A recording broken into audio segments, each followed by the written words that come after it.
नमस्कार दोस्तों, आप देख रहे हैं हमारा YouTube चैनल और हम आज चर्चा कर रहे हैं ट्रेडिंग अकाउंट की। जैसा कि मैं ये मानता हूं कि यदि आप हमारा YouTube चैनल देखते हैं और रेगुलर देखते हैं तो आप हमसे सीख सकते हैं कि अकाउंट्स कैसे मैनेज किया जाए।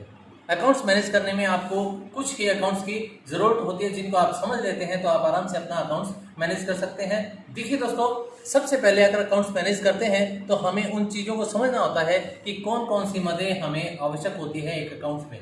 जैसा कि आप रोजमर्रा में यूज़ करते हैं, opening stock, closing stock, purchase, sales, purchase return, sales return और मजदूरी, एक्सपेंसेस, ये सभी लगभग इन चीज़ों के अंदर ही यूज होते हैं और इनको एक पटल पर रखा जाता है जिसको हम दाएं और बाएं रख कर लिखते हैं किस तरह से इसको मैनेज किया जाता है और मैनेज करने के पश्चात हमें इससे किस तरह से लाभ और नुकसान निकालना होता है। आइए चर्चा करते हैं और मैं आपको थोड़ा सा गहराई से बताता हूं कि ट्रेडिंग अकाउंट किस तरह से बनाया जाता है। यह है व्यापार खाता। दोस्तों, व्यापार खाता बनाने के लिए हमें एक फर्म का नाम लिखना पड़ता है। जिस फर्म में हम काम कर रहे हैं उस फर्म का नाम हम सबसे ऊपरी लाइन पर लिखते हैं। इसके पश्चात हम कौन से वर्ष का काम कर रहे हैं। एक वर्ष का हम काम कर रहे हैं तो एक वर्ष का 31 मार्च को ये ट्रेडिंग अकाउंट बनाया जाता है। तो 31 मार्च और सन कौन सा है वो सन इसमें डाला जाता है। लेखा अवधि के पश्चात दोस्तों हम लिखते हैं डेबिट और क्रेडिट। डेबिट इस साइड में लिखा जाता है, क्रेडिट इस साइड में लिखा जाता है। जैसा कि हम देख रहे हैं, इसको हम पर्टिकुलर विवरण कहते हैं, इसे हम अमाउंट कहते हैं, इसे विवरण और इसे अमाउंट कहते हैं। इसी तरीके से इस साइड को हम डेबिट साइड कहते हैं, इस साइड को हम क्रेडिट साइड कहते हैं। जैसे ही हमसे पैसा जाता है वो इस साइड में जाता है, पैसा आता है वो इस साइड में आता है। जितना भी पैसा जिस भी तरीके से आएगा वो इस साइड में लिखा जाएगा, जितना भी पैसा जिस भी तरीके से जाएगा वो इस साइड में लिखा जाएगा। ये सिर्फ और सिर्फ ट्रेडिंग अकाउंट के तहत है। इसी के बाद जो प्रॉफिट एंड लॉस आएगा वो भी इसी तरह से आने जाने वाले पैसे को इंगित करता है। लेकिन इसमें ट्रेडिंग अकाउंट में कुछ ही मदें जो कि जाने वाली है, कुछ ही मदें जो आने वाली है वो लिखी जाती हैं। वो कौन कौन सी मदें हैं उनका चर्चा करते हैं। देखिए दोस्तों, ओपनिंग स्टॉक जो हमने पिछले वर्ष जो हमारा बचा हुआ माल था वो इस वर्ष की पहली तारीख को 1 अप्रैल को हमारे लिए ओपनिंग स्टॉक हो जाता है, उसको हम यहाँ लिखते हैं। पिछले साल का 31 मार्च का बचा हुआ माल हमारे लिए 1 अप्रैल को 31 मार्च के बचे हुए स्टॉक को हम ओपनिंग स्टॉक के रूप में यहाँ रखते हैं। इसे प्रारंभिक स्टॉक कहते हैं।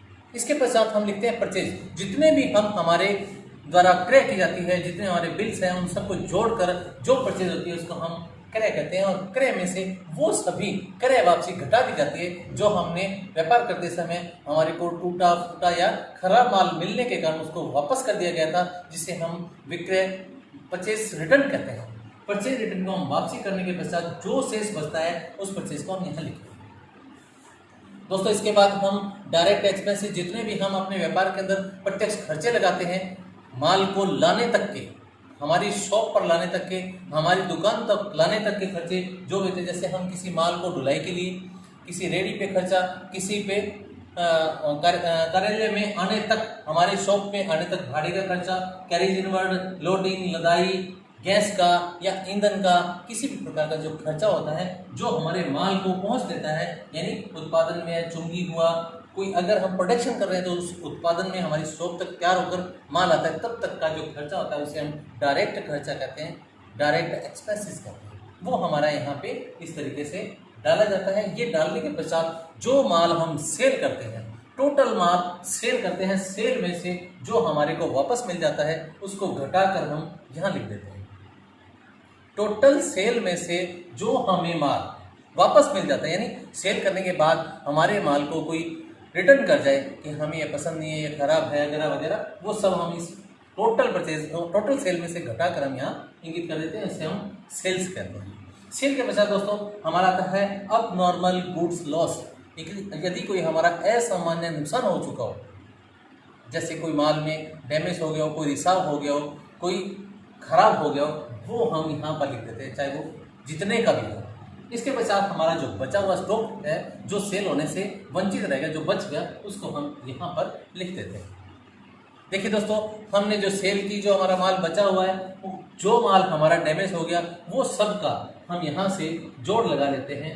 जोड़ लगाने के बाद जितना हमारा माल होगा उसको हम इस खर्चों में से घटा देते हैं, तो हमारे पास जो वैल्यू आती है उसको हम ग्रॉस प्रॉफिट कहते हैं, सकल लाभ। शुद्ध लाभ नहीं कहते, सकल लाभ कहते हैं। इससे सकल लाभ को हम इस तरह से यहाँ लिखकर इसको प्रॉफिट एंड लॉस में ट्रांसफर करते हैं। सपोज करो हमारे ये खर्चे ज़्यादा हो गए और ये इनकम कम हुई है, ये हमारे खर्चे हैं, ये हमारी आय है। यदि ये कम हुई है तो हम इसका जोड़ यहाँ लगाएंगे। इससे पहले ये वाला जोड़ इसमें से घटाकर जो शेष बचता है उसको यहाँ रख के टोटल बाद में लगाएंगे। जो ये यहाँ पे रखा जाएगा इस वैल्यू में, यहाँ जो वैल्यू आएगी इस वैल्यू को हम कहते हैं ग्रॉस लॉस। ग्रॉस लॉस अर्थात हमारा नुकसान है, इसको हम प्रॉफिट एंड लॉस में ट्रांसफर करेंगे और उसमें जितने भी और खर्चे लगे वो सारे और जोड़ दिए जाएंगे तो लॉस की मात्रा बढ़ जाती है। इसी तरह से हमारा ये व्यापार खाता तैयार होता है।